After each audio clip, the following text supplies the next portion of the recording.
Welcome back. This is our final episode in our series on difficult conversations. Now, if you missed a couple of the other videos, don't worry. You can check them out right here and you can learn more about difficult conversations. We talked about some really powerful things like basically how to approach difficult conversations from the very get-go. We talked about your brain's response to difficult conversations and how it can make you feel panicked, but then what you can do to bring your mind back into control. And we talked about the shocking power that your heart has to really help you come into those difficult conversations and be successful. So today we're going to start a whole new topic, and it's the idea of appreciative inquiry. So I don't know if you've ever heard of that term, appreciative inquiry, but really it boils down to this. It takes no skill or leadership just to see what's wrong. It doesn't take any talent to be able to find the bad. And believe me, in all organizations, there's areas where we need to work on things. But if you're going to have difficult conversations, one of the things you want to be known for is coming from a place that's positive. Now, obviously, it doesn't mean you ignore all the negative things, but there is a way to approach a problem so that you can ask powerful questions in such a way that it pulls solutions out of your team instead of creating enemies who are entrenched against you. So, appreciative inquiry is seeing the best in people and in organizations and then discovering what brings them life when a person or system is most alive. You're really focused on what helps your team to function at the highest level, what helps your organization, what helps your fellow teachers, what helps your family to function at the highest level. That is your highest goal in appreciative inquiry, is what makes us fire at our peak performance.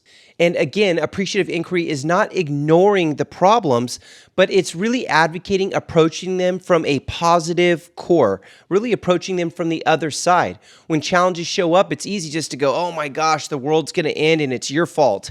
It's not hard to blame fingers when pressure comes on, but it's this positive core coming from a positive place that allows you to engage in creativity and really exploration of the challenge so that you can overcome it together as a group. Now, there's really 5 pieces to appreciative inquiry that you need to be aware of. The first thing is that you want to come from a positive core.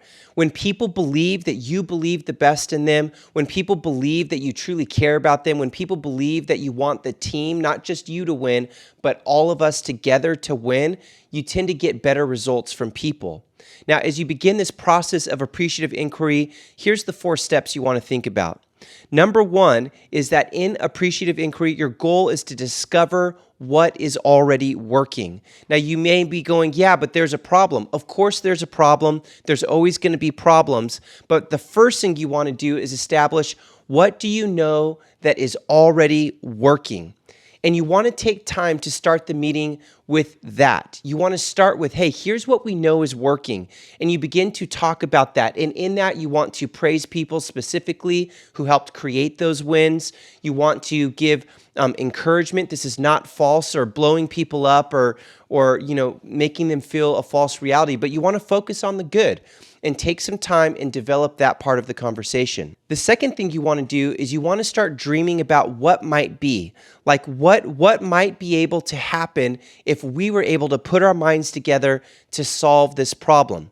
What would be better? What would change? How would it change how we feel in the office? How would it change for the people that we're serving? How would it change for the kids in our classrooms?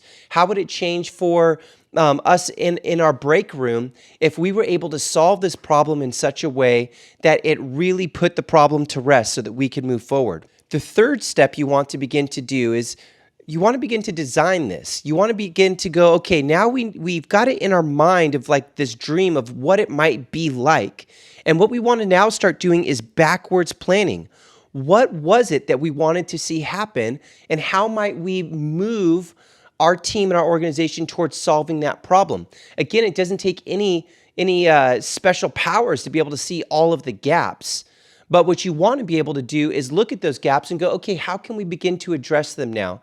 And remember, your step one is you started off with what does work and you've appreciated it and you focused on discovering that as a team. And then step two, you're going, well, what could be different if we were able to approach this problem from the opposite side? What could we learn? How could we grow? And then you get into the practical in this step three, which is let's go ahead and design that process. What steps would we need to take to backwards design to get there?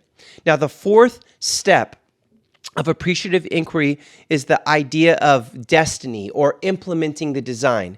Now that you've appreciated what's good, you've acknowledged the challenge, and you've kind of dreamed about what might happen, and then you've gone through this design process of backwards planning out the steps, the final piece is you've got to take those steps now. And a lot of people, what happens is they'll go through the first three steps and they dreamed it up and they even laid out the steps, but then they don't follow through.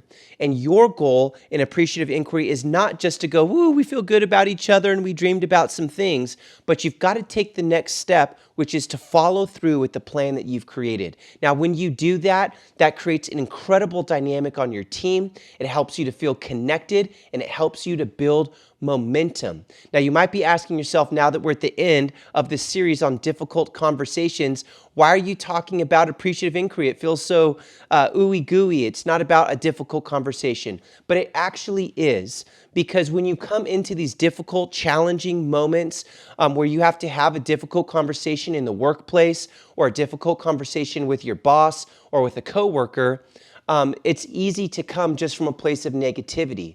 But if you can come from a place where you are coming from a positive core, a positive mindset, focused on solving the problem and not just attacking people, what you can do is build a momentum that makes those difficult conversations so much smaller. And what you'll find is if you make a practice of really asking great questions and discovering what is good and what works, dreaming about what might be if you were to work together to do it, building a plan and then implementing it, what you'll discover is you'll build massive trust with your team and people will want to follow you.